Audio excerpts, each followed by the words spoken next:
Why is European APT so much more expensive than Chinese APT? Many people ask the same question. Why is APT significantly more expensive in Europe than in China? The answer is simple. Europe is certainly buying a PT, but the premium is no longer just about the material itself. It is increasingly about supply security. Chinese buyers typically ask, is the price too high? European buyers increasingly ask, what if we cannot get the material at all? That difference creates two completely different pricing models.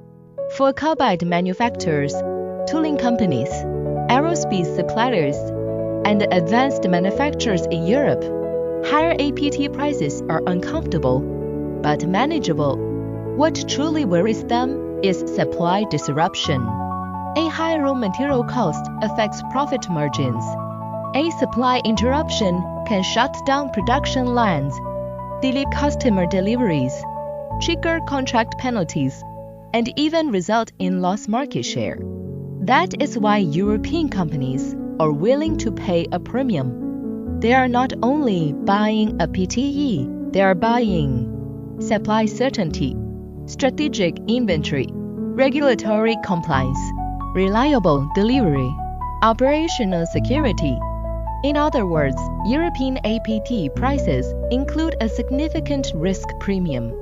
China, on the other hand, has one of the world's most complete tungsten supply chains, from mining and APT production to tungsten powder, cathode powder, and hard metal manufacturing. As a result, Chinese buyers are generally more concerned about price, while European buyers are increasingly concerned about availability. Once a material becomes strategically important, pricing is no longer driven solely by supply and demand. Policy, geopolitics, inventory strategy, compliance requirements, and supply chain security all become part of the equation. For Chinese tungsten companies, the real opportunity is not simply selling more material at higher prices. The real opportunity is becoming a trusted long-term supplier within European customers' supply chains. Future customers will need more than APT. They will need stable supply, long-term partnerships, traceability, technical support, recycling programs, risk-sharing mechanisms. Companies that provide these capabilities are no longer selling products, they are selling certainty. And that is where the highest long-term value lies. To summarize, physically, Europe is buying tungsten. Financially, it is buying inventory.